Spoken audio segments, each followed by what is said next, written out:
the set is home, and you get to a point where you stop pushing, because there's nothing more fun than to get lost. There's nothing more fun. And it happens every once in a while. Filmmaker Magazine presents Back to One with Peter Rinaldi. Steve Zahn is an actor. He sat down with me in New York City to talk about the work. Do you have a typical way that you like to begin your preparation process when you get a new character? No, because they're all different. And because every job is different. And the tone is different. And the genre is different. Yeah. So it's like, you know what I mean? It's kind of like, and you don't know who you're going to work with. So I really just try to over-prepare. Mm-hmm. I overdo it out of fear. Yeah. But then I'm ready for anything. Then if I'm working with someone who works completely opposite me, at least I have it down so good that I can adjust. Mm-hmm. Because what actors will do is, you might have a pre-planned thing and it's all out the window once you get punched in the face. Yes. I mean, it's that kind of, you know what I mean? Yep. Mike Tyson quote. Right. So if you over-plan the invasion, yeah, you're just kind of prepared for all the roadblocks. Mm-hmm. You know, mm-hmm. 2 takes or whatever. Yeah. Whatever it is. And I find, I don't know, maybe as I get older, it's it's a lot more daunting. There's a lot more work that goes into it. As you get older. I feel like it.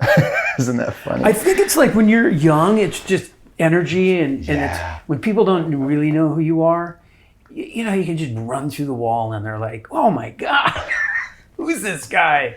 Yeah. You know, and it's kind of exciting. You go to an audition, go like, I'm going to just do it. And then, you know, you have a career and people know who you are, and it gets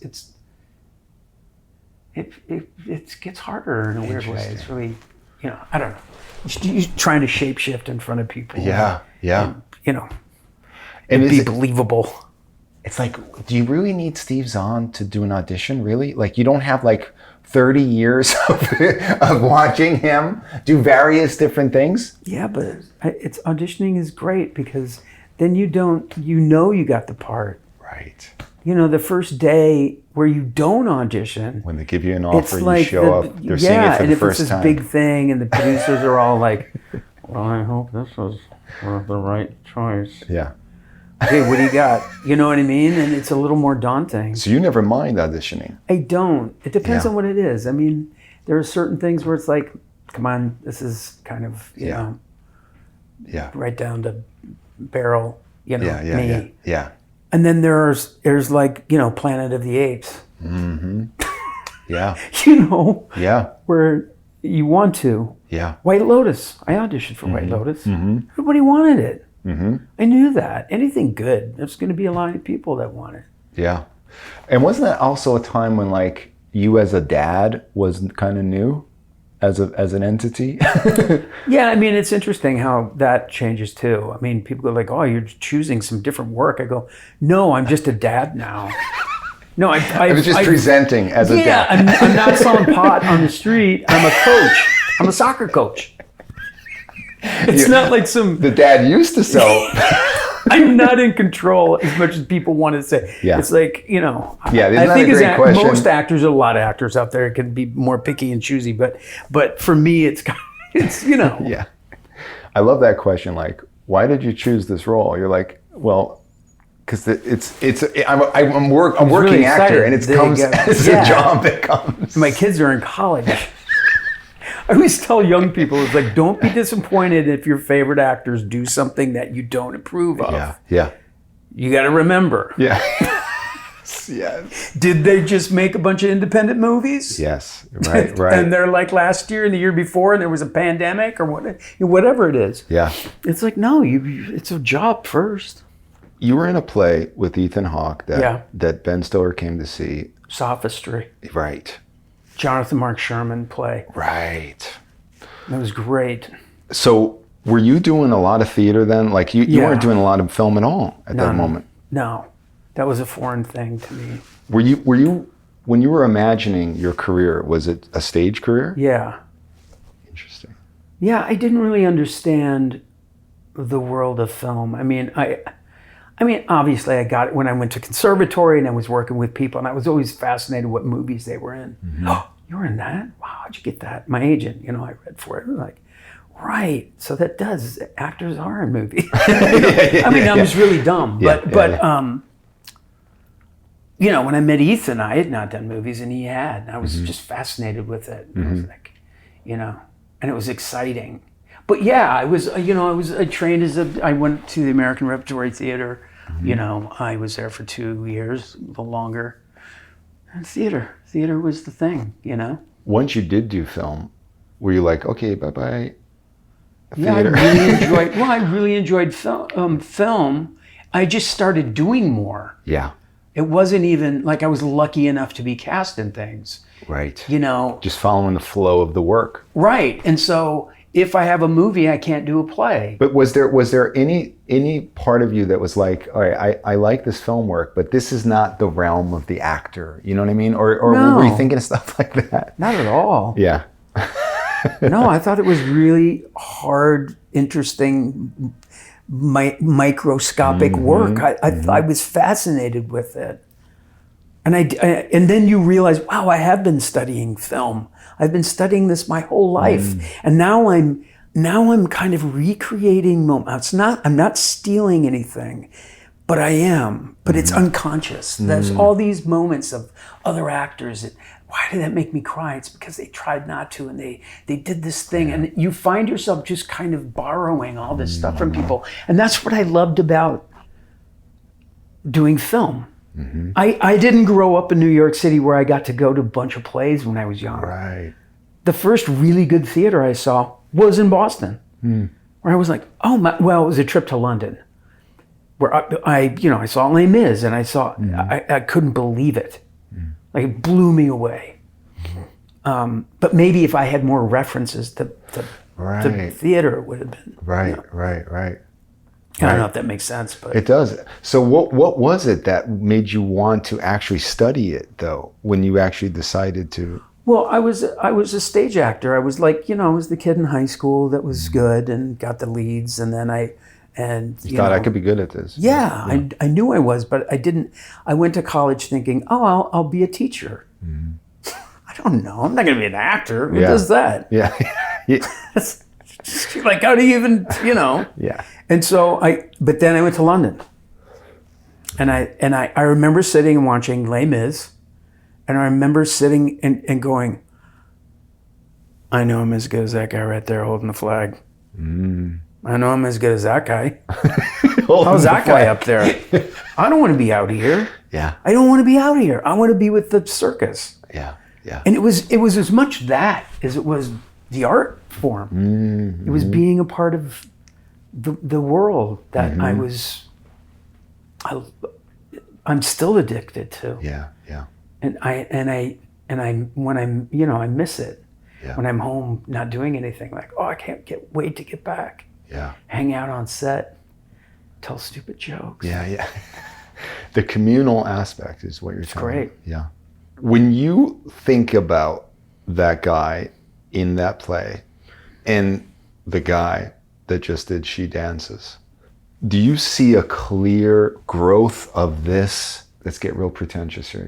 This of your instrument. It's not just about age or growing or anything. Can you see like, it took blank, blank, blank, and blank after that for me to become this actor that can do what I did in this movie? Yeah, I mean, there is a stillness, that there's an understanding, there's another level that it's hard to explain. It's kind of like, it's not confidence, but it is. It's just like, the set is home, and you get to a point where you stop pushing. Yeah. But I think that's also why I put so much work into lines and reading it and reading the scene over and over again, so I can be free and calm and still in a scene, even if it's a action scene or whatever it is. Mm-hmm.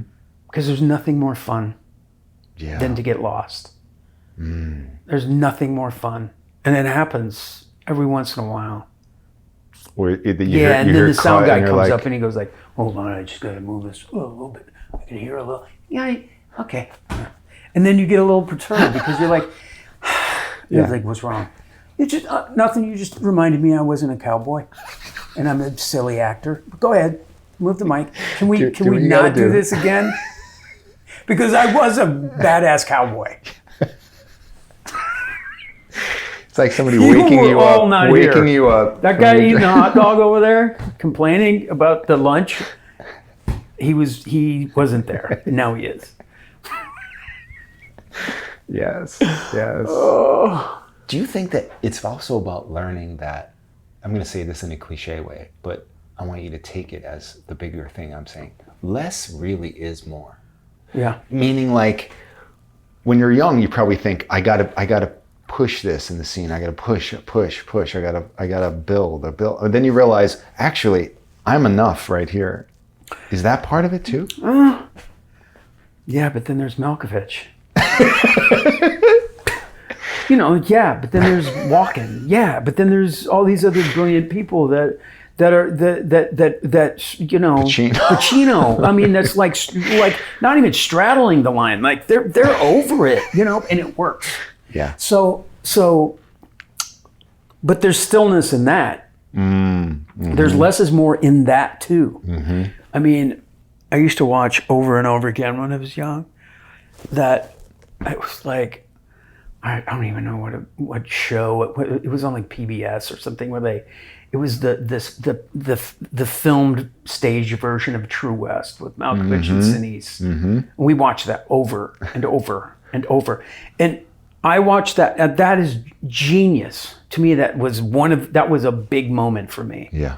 Where I was like, oh wait, I understand this, and I don't know how I understand it, but I do on a different level. And I was really excited that I found it that interesting. And I was a suburban kid. I listened to like Tears for Fears, and you know what I mean. Yeah. It was like I didn't have that.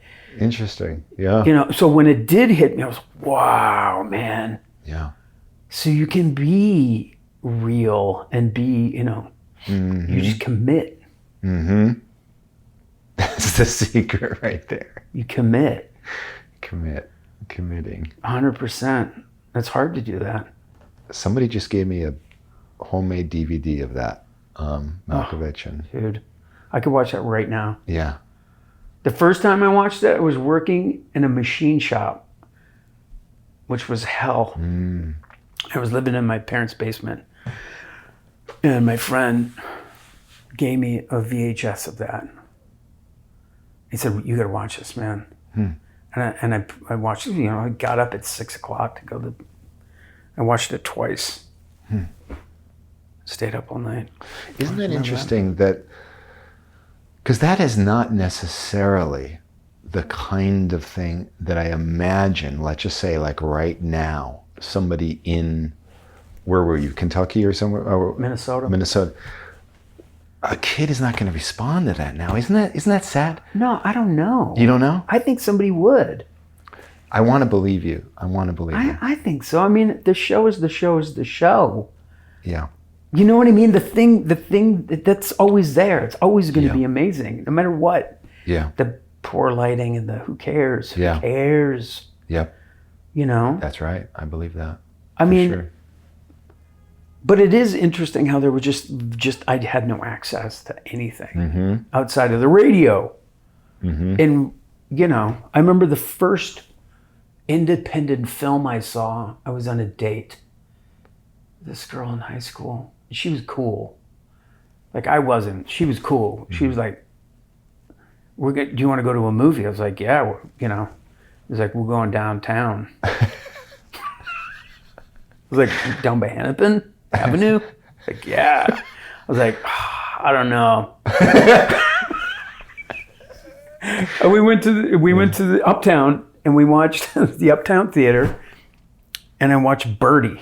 Oh, remember that yes. movie? Oh, that Yes. just floored me. Wow. Oh, I was so like, I want to come down here and watch movies all the time. Yeah.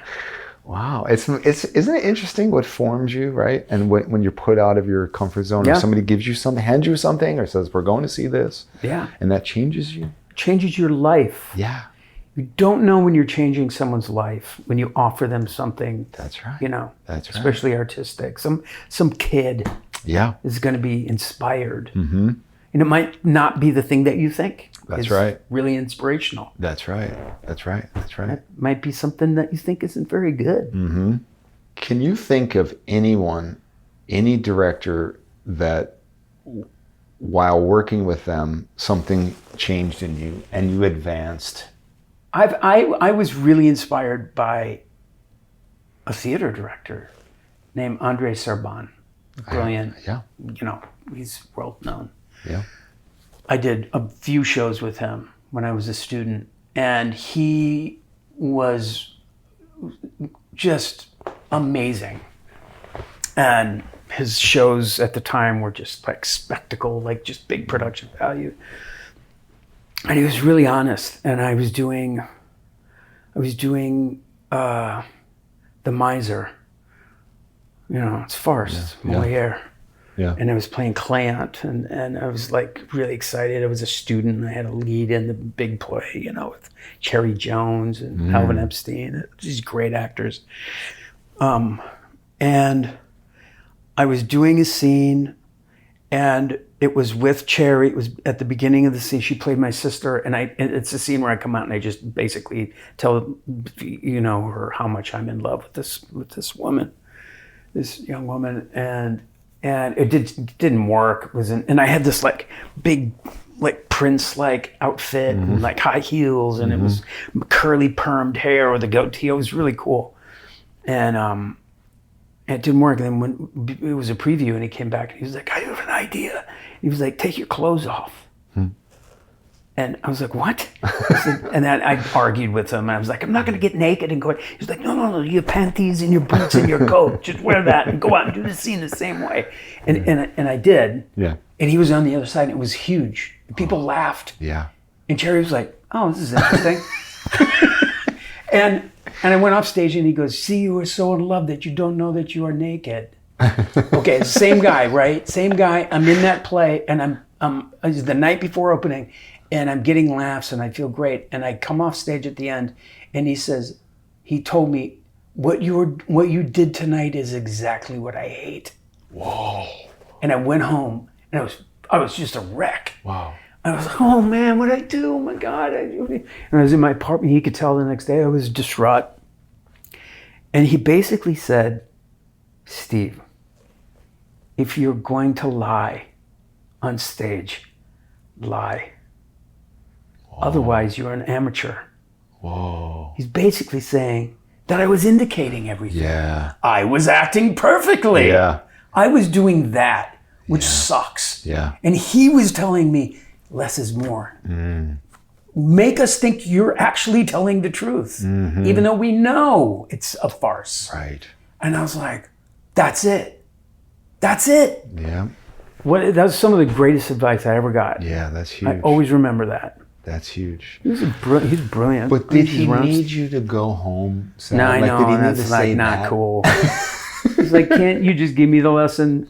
Like, give me a half hour of I don't know. Maybe that was the primer. And the lesson was laid on top of that. Yeah. But as far as film, I've really been lucky. I've worked with so many great directors. You find something from everyone. Would you say it's also true for people you're acting with? Were you a sponge? Yeah. Especially my peers, like Ethan. Yeah. And Sam. Yeah. And Josh. Those guys are brilliant. Yeah. Yeah. We just, Ethan and I just did something together. And it was so easy. My God, what fun is that? Yeah. Yeah, that's got to be fun when things A are lesson easy. is just like, I am listening to everything you're saying. Everything. I'm not even in my own head, Steve. It's like, that's crazy when you can get to that Right. That kind of like altered state. Mm-hmm. I don't want to sound like a goofball, but it does happen. Yeah. And it's not all the time. Right. Right. Sometimes you're trying to think of your cue. Yeah. You know, and that's what it is. But is there anything that environmentally or some other way can be done to make that kind of thing more conducive to you? Do you know what I mean? Like, is there something that a director can do to make that moment happen where you're not thinking about your next cue? Rehearse and communicate. Rehearsals are somewhat, it's really interesting. We don't rehearse anymore. No. And think about it. If you kind of stop rehearsing, if that becomes a thing, and it's like, well, we just don't have the budget to have everybody in for a week, and we can't get everybody together. It's impossible. Well, they're coming to do the movie. Yeah.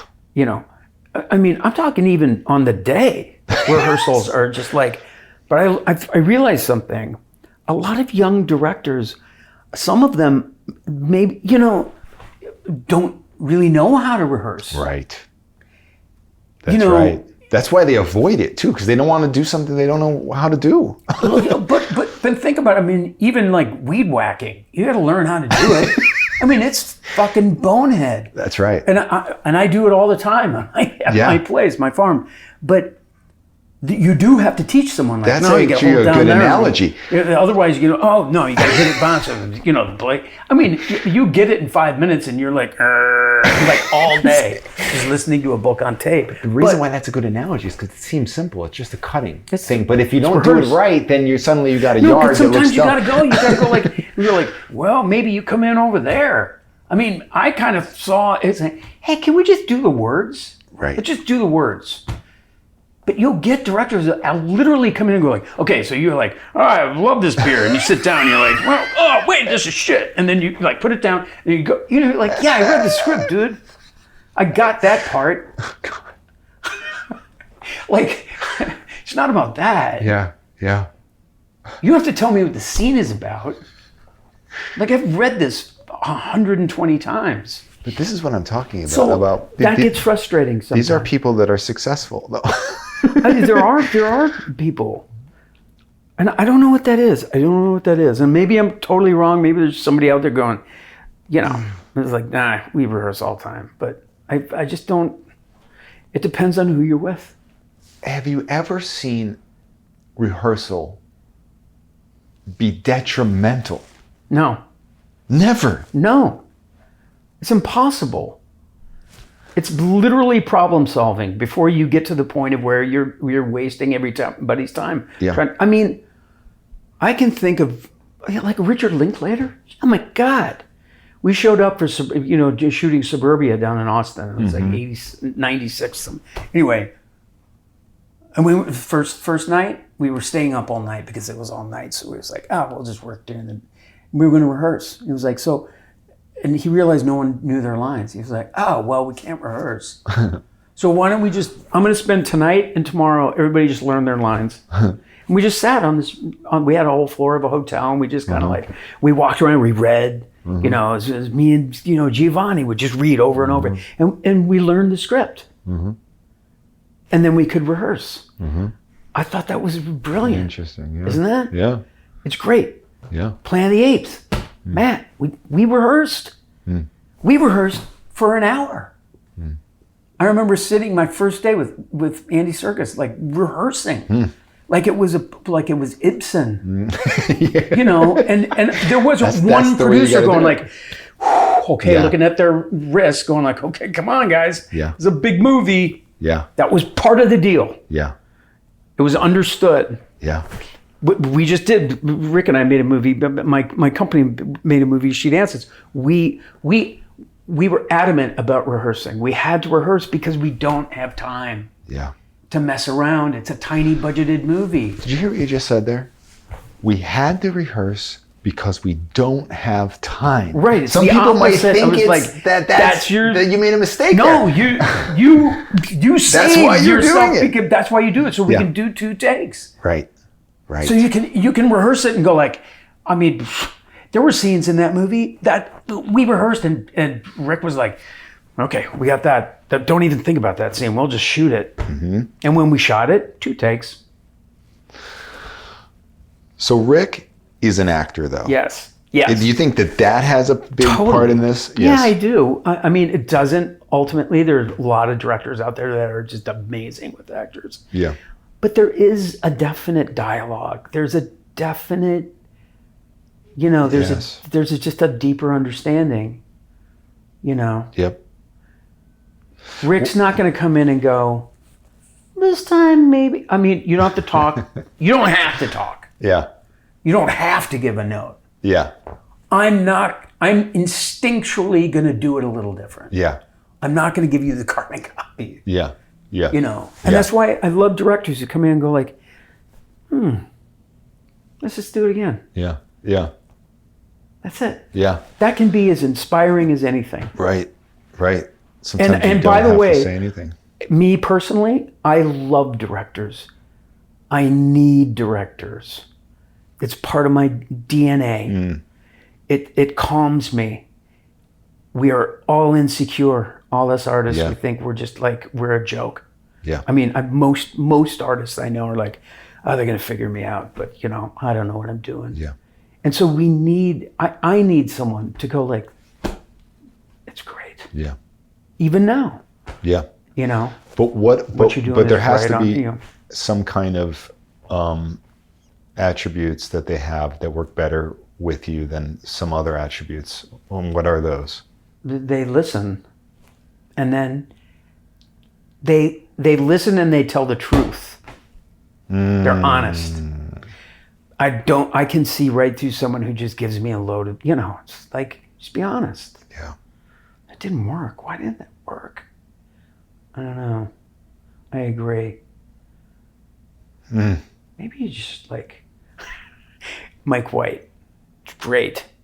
Me and Fred in the pool doing these scenes in White Lotus. And Fred and I rehearsed them because we were just we were quarantined in a hotel. Right. Fred and I rehearsed that like it was a play. We could do those those scenes. We could have done it skydiving. Like do the scene, no problem. Yeah. And Mike was like, we were doing the scene. We thought it was, we kind of pictured in our head what the scene was about. And Mike came out at one point. He was like, I don't know. It's just too loud. And then he like walked away. And we were like, it's a great note. It's a great note. Yeah. And we both, Fred and I, we did the scene. It was like, I don't know. Kind of like your mom. We just did it totally opposite of it. That's brilliant. And it was great. That's brilliant. And that was great. It was right. It's not like saying lower it down. It's just just listening and saying what he heard. Right. And sometimes I don't need you to let me find it. I'm fine with you saying you're too loud. And not go like, do you think maybe when 2 people are in a pool together and one's drunk, sometimes they talk too loud, but it's not very pleasing. And just tell me, it's too loud. Great, fine. Fuck, man, I'll give you credit for it at the end. I'd be like, with Mike, I go like, give me a line reading. Oh. I don't care. He's funny. So it'd be like, give me a line reading, and it was interesting. And you're saying that because, some of what you just said scares me because I'm always thinking, that how you say something actually does matter on set, though, doesn't it? I mean, like, because if you do say something as a director that, like, you could be thinking about it all day, even if it's true, like, even if it's something is true, the way I say it and bring it out, that could kind of ruin the day for you, can it? It could, but it depends. We have a relationship at that point. Yeah. He or she is the director. Yeah. Yeah. And there's You just want straight talk. Yeah. I mean, a good director, everyone knows what's going on. Yeah. It's not a secret. Yeah. And if you're paying attention, you're like, oh, I think I get this, where this is going. Yeah. Yeah. Yeah. That's the hard part. The director is not a DP. Right. And a lot of times directors now are DPs. Right. glued to a monitor, even though they hired a DP to like do the whole thing. They've prepped for months. Just let them do their thing. Yeah. Where do you want the director to be, ideally? I love a director that watches or at least is there for rehearsals, like is there to like watch the real thing In real life. Yeah, like let's just everybody go away. I love directors that clear the set for a rehearsal. It's important because let's just shoot the rehearsal. No, fuck you, man. Yeah. We're not rehearsing we're not shooting your rehearsal. You got 2 hours to prep. Now I don't have any time to prep because I'm going to waste time. Look, if that's another thing. Like, can I have another take? It's like, oh, Jesus Christ, actor wants another take. If you add up the recorded portion of the day, it's tiny. Yeah. Compared to all the other stuff. Yes, exactly. So if we do another take, everyone's going to we're all going to the rap party. Yeah. Lunch is going to happen on time. Everything's going to happen. Yeah. But that's important. So there are certain things I'm old school about, and I love that. It's just respectful. It's great, and it gives value to what we're doing. It's like, no, this deserves a quiet moment where everybody's just, even if we just have coffee in our hands and we're just like, yes, it's important. Yes. Did you and Rick start a company long before this project that you did? We've been, I mean, we met in 17, and then we started doing our first short, I think, was in 19. And then we made a couple other shorts, and they came to Tribeca like 3 years ago as a series. And then we were going to shoot a movie that he wrote called Hot Fruit that I think is going to happen now. About a grape, wine country grape heist. It's really great. Wow. It's really cool. And then during COVID... I love that title, Hot Fruit. Hot Fruit, it's great. And then during COVID lockdown, we came up with She Dances. We wrote that. We got some money to shoot that.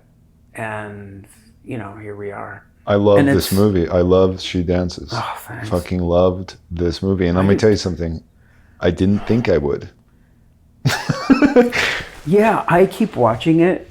I've watched it so many times because I'm like, I think it's great, but is it...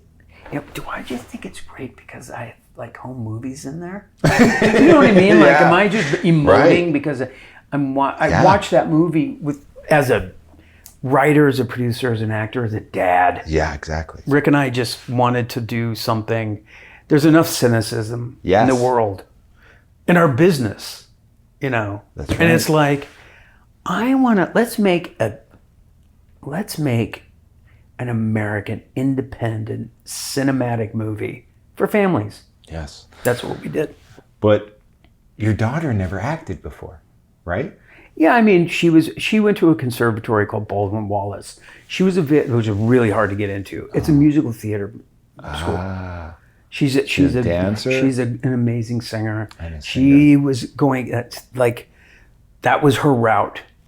And I always told her, Audrey, you're a great dancer. You're a great singer. You're a better actor. I know it. And film school for Audrey and my son Henry was like showing them movies when they were little kids. Mm-hmm. And it was way too early. But I was like the giver of, I was like the god of story in the summertime. And we'd be like, all right, where are we going to watch tonight, Dad? I'd be like, sit down. What's this? Shh. Tonight is a movie called Jaws. Or whatever. And it was just like The Shining. Is it funny? Like, kinda. And they would their brains would explode. My wife would get pissed off because you showed them that. Like, yeah, I did. And I told him, I said, look, I'm gonna fuck up here. I'm gonna show you a lot of shit that I'm not supposed to show you. That's great. I'm gonna have to explain some things. Yeah. Because I forget. It's like, oh right, there's blowjob, or whatever, And but I said, I'm going to show you stuff we're gonna, and I'm gonna show you only great stuff. Yeah. It's gonna be great. Yeah. Yeah. You know, it's great movies. You're not wasting any time. And there's my son. I remember he's like, can you go to school like for this? Whoa. I was like, yeah, you're at it. I said, and to this day, Audrey, I'm like, if you want to study someone and really just watch Meryl Streep in anything. Watch The Deer Hunter. Just watch what she does. Yeah, as long as you give yourself the good food, right? Right. As long as you're nourishing on that. Like, did you eventually get to Cassavetes with them or something? Of course. Well, no, we didn't get to Cassavetes with them. That'd be good now. Okay, yeah. Though to understand that whole thing that we're modeling. Yeah.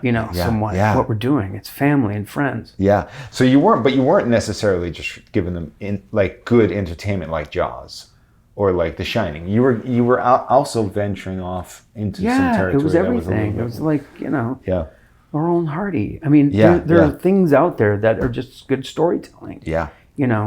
I mean, I think that's huge. I think that like when I see, I don't have any kids, but when my friends are like showing, they're just letting the kids lead the way and they're just watching Marvel shit. Oh, show them. And I feel like that's just like growing up I was on blown fast food. away that my kids would sit through Once Upon a Time in the West. And they were actually like, I'm like, wow. Hey, just remember, all this is real.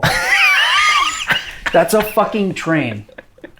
Right. And they understood on a very small level. It was like they'd been to sets. Yeah. Yeah. Think about how hard that was. Yeah. Yeah, there's like 3,000 people. Yeah. Yeah. It took all day. It took a week or whatever. See, that's amazing though. So then the story goes that you actually had to accompany your daughter in real life to a dance. Yeah, I did.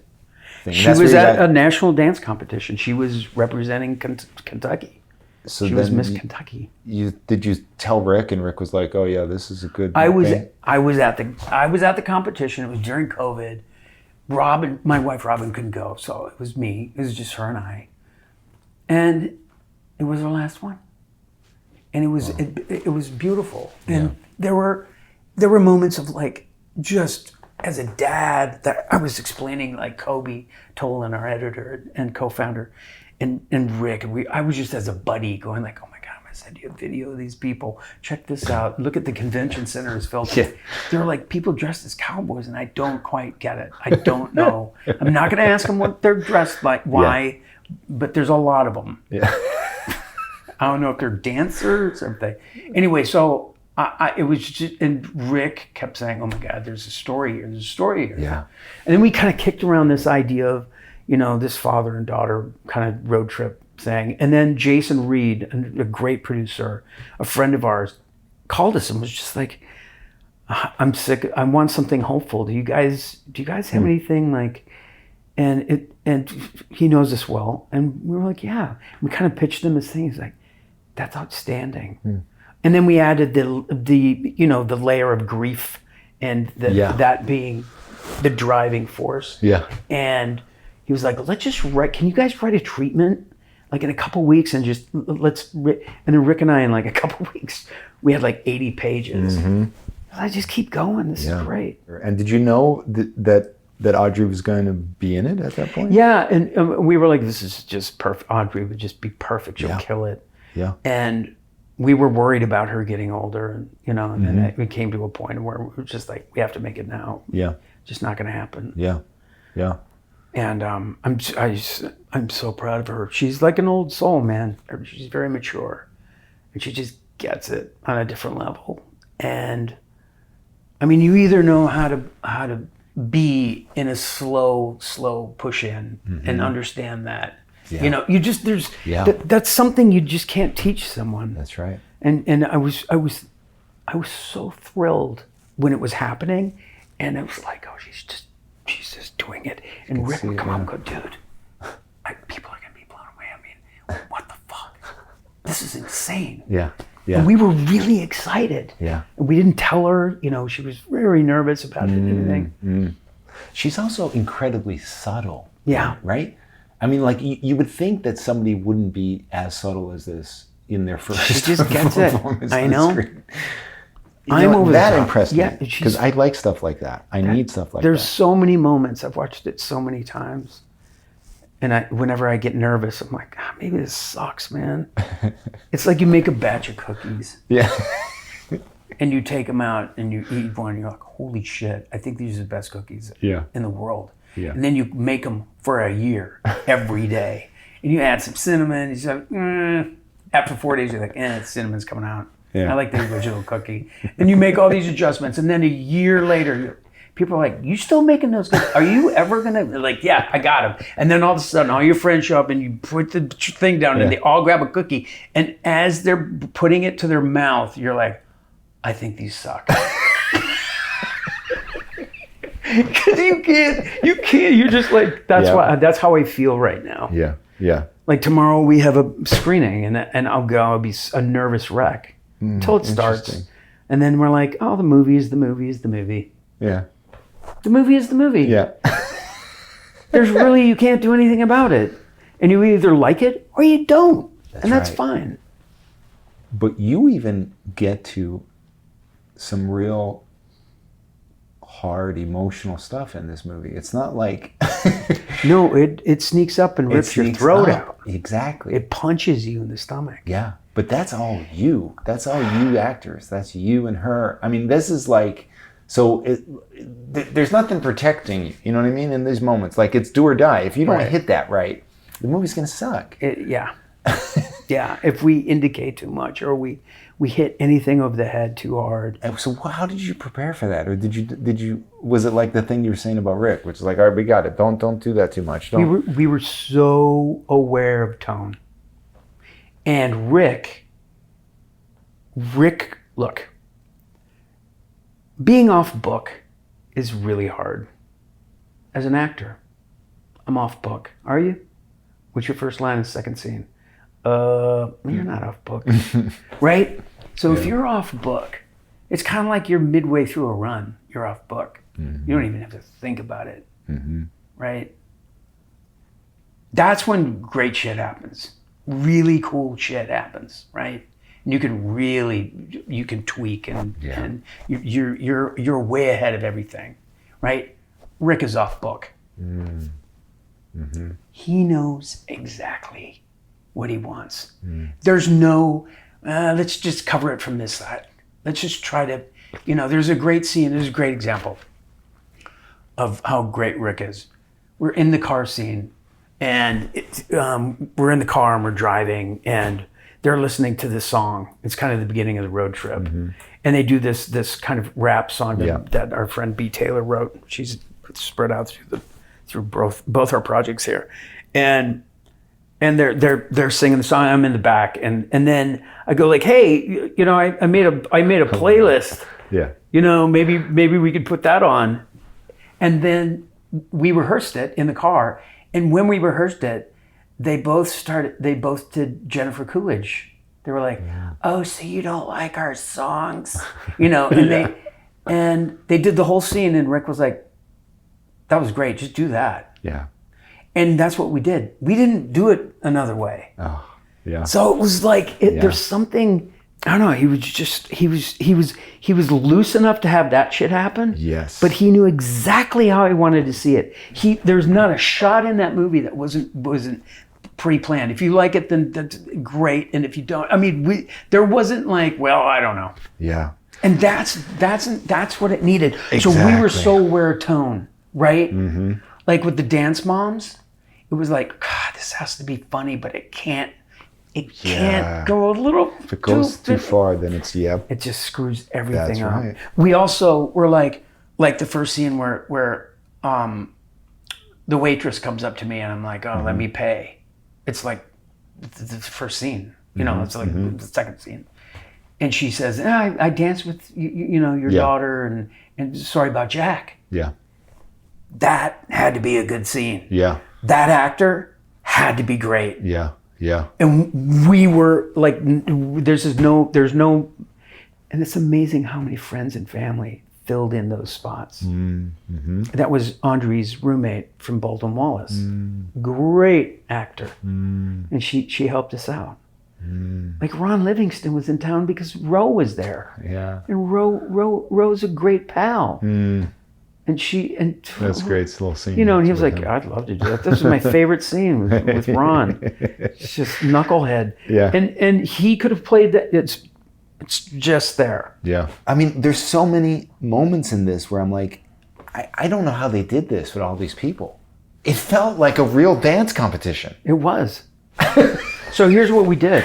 Wait, were you stealing this stuff at an actual competition? Here's what we did. We a year prior, this is crazy. We were with another company that were going to fund the movie, and we ended up backing out of that. But we told them, hey, we want to take like 5 people and go to this dance competition. It was my daughter's old school. It was down in Somerset. And we were like, great, let's go film it. And then we'll find a similar stage. If we make the movie, we can use it. So we got exactly how we were going to shoot it. We came up with the look and everything. So we didn't have to adjust anything. We went down, and that entire, this is why it's great to shoot in like a place like Kentucky.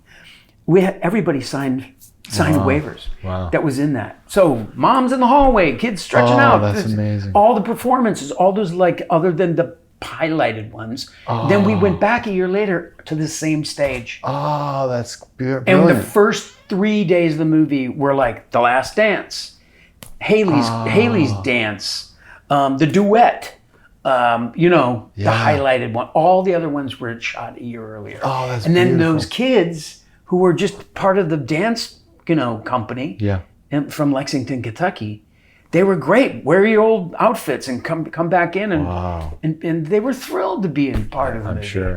It was great. That's why I was like, this does not feel at all It's like a tiny extras. movie, but we had that element, that production value went up. Yeah. And then the element of, like, the VHS for memory and we had a specific look and lighting and some of that has to do with independent filmmaking. It's hard. Yes. I mean, it's easier than the old days. You can actually do a lot digitally. Right. But yeah, it was 22 days of run and gun, man. Right. There's a scene I'm really proud of. Technically, it's the scene by the pool. She's like, I don't think I want to come. We shot that because when you see them on their phones, it's the same time. So the camera moves over here and then it moves over here. We shot that simultaneous, and she was in a room at the motel. I figured. And we didn't know if we had it. We didn't know. We're like, I don't know. Do we cover this, man? This is gonna take all day. If we got this, it's so slick. Yeah. I've never seen this. Yeah. And Kobe, our editor, was on set. He's like, can I have an hour and 25 minutes? Something like that specific. Yeah. I'm like, an hour and 25 minutes is a fucking week, man. Yeah. And he went in, and then it was like Rick and him, they came out and went, come on in, watch it. And the whole company went in, and we're like, great, we just saved half a day. And that's a huge boost in morale. Totally. And it looks so good. It was it's a great scene. The forehead promise with the phones. And it's beautiful. Yeah. What is this aspect of the dual? Where was that born? The dual screens. The split screens was written into the script. That's a beautiful idea. And we knew that we would have some people going like, I don't know, split screen. It really worked for the movie. And it really did. And it pays off in the end. These two people that are they're family, and yet they live apart, and yet they're living the similar life of just going nowhere and living in grief and not taking care of themselves, and Yes. I want you to notice at this next screening that as soon as the split screen comes up in the end, toward the end, where after her performance, you're going to hear sniffles. Yeah. I was starting to cry Just when that happened, I was like, oh no, they're going to come together. Yeah, and it's going to... That's what we did. Right then. That's part of the reason why we did it. We knew at the end we wanted to bring them back. But we're anticipating it. And that's the beauty of film. Like, Right. as soon as you see that, like, ah. Really, I mean, we kind of give everybody this movie right away at the beginning. Yes. And people go, oh, of course. Yeah. Yeah. It's going to be... Yes. But here's the beautiful thing about the ending. Let's not spoil the ending. No. But I just want to say this, and I told Rick this. That had to be earned. Yes. And he earned it. Yes. And you all earned it. Okay? Because Yeah, there's other movies I that agree. tried that. Yeah. And you're like, what? Right. That's huge compliment, man, because that's hard. That's a you believe that moment. Yeah. And I do. Yeah. And that's huge. Yeah. Huge. Believe me, I would be so critical. Believe me. Like, I don't care. Yeah. Yeah. And I watched that, and I just, I don't know. I'm really thrilled to Yeah. be a part of it. And But what do you think about when you're putting something this good that I'm deeming good, so therefore it is, because no one else matters. When you put I love it. when you're putting this thing into the world in this fucking climate right now, I don't know. Everybody fucking going to see the fucking IMAX shit, and then It's a everything tough. getting Yeah, I lost don't on know. We don't make streamers. these movies anymore. Do you we feel don't make like these movies anymore? Do you feel like your job's over? You made Yeah, the movie. but the movie is the movie is the movie. And if people actually see this movie, I think people will really like it. I don't know, man. It'll help people. Yeah. I mean, you can't get through this life without experiencing this shit on one level or another. That's right. And wait, Rick and I always talk about, like, whatever. Who's making, like, and I think people are making, there's probably tons of people out there, if I say they're not making these movies, like, oh yeah, what about this and this and this? But it's like, Mask. Yeah. It's just a story about a kid with a deformed face. Yeah. That's it. Yep.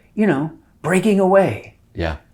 It's a bunch of rednecks in this town, and you just That's right. but it's just a story about life. Yeah. It's nothing snazzy. Doesn't have a murder in it. It doesn't. or something. It doesn't.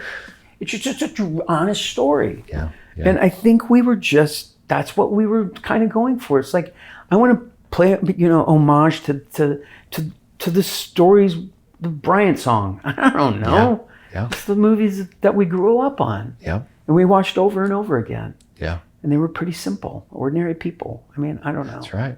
So, yes, it's a cynical world right now. And I think this has a really cool spot.